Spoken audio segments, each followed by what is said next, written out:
لیکن اگر آپ ایونچولی دیکھیں، جب ہم یہ ورلڈ ویو کی بات کرتے ہیں، یہ جو مسئلہ یہ God exist, does God exist کا جو سوال ہے پورا کا پورا، بیسکلی اگر ہم اس کو ایک سفسٹیکیٹڈ لیول پہ دیکھیں تو بیسکلی کیا ہو رہا ہے کہ جب آپ یہ مانیں کہ آپ گاڈ میں بلیو کرتے ہیں اور میں نعوذ باللہ یہ مانوں کہ میں گاڈ میں بلیو نہیں کرتا،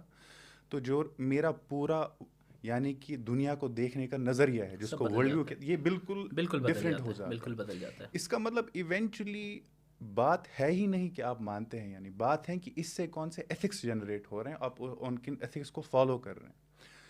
تو لیکن جو بڑا مسئلہ ہے بیسکلی ایونچولی، میں تو سب کانٹیننٹ کی تحت ہوں گا، like I'm not just limited to India.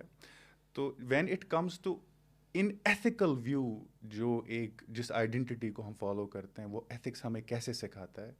Where do you think we stand there as Muslims کی جو ایتھیکل ورلڈ ویو ہمارا تھا، are we able to follow that eventually? دیکھیں دو چیزیں ہیں. جو ایتھیکل ورلڈ ویو ہمارا ہے وہ اتنا اسٹرانگ ہے جسے اس کو ہلایا نہیں جا سکتا، اور ظاہر ہے وہ ایک آبجیکٹو ٹروتھ ہے، اس کے علاوہ کوئی ٹروتھ نہیں ہے. اب یہ ایک الگ بات ہے کہ ہم اور آپ اسے کتنا فالو کر رہے ہیں اور کتنا نہیں کر رہے ہیں. یعنی پھر یہ مسئلہ آتا ہے کہ یہاں پرابلم ہمارے اندر ہے، ریلیجن یا اس ورلڈ ویو کے اندر نہیں ہے. اس میں کوئی شک نہیں کہ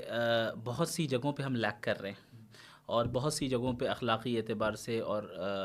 مورلی اور ایتھیکلی ہم جو ہے رسول اللہ صلی اللہ علیہ وسلم کے نقش قدم پر شاید نہیں چل پا رہے ہیں. اور میں سمجھتا ہوں کہ اس درجے تک پہنچ گئے ہیں کہ ہم عمدن آپ صلی اللہ علیہ وسلم کے طریقوں کو چھوڑ رہے ہیں. یہ بہت خطرے کی بات ہے،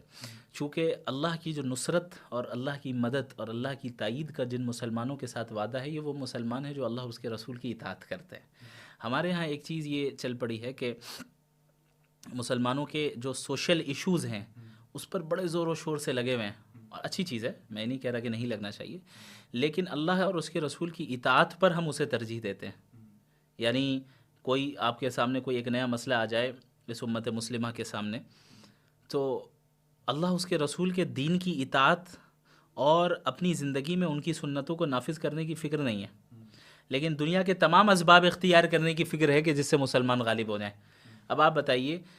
اللہ نے یہ وعدہ کیا ہے مسلمان اس وقت غالب ہوں گے جب سچے پکے مومن ہوں گے.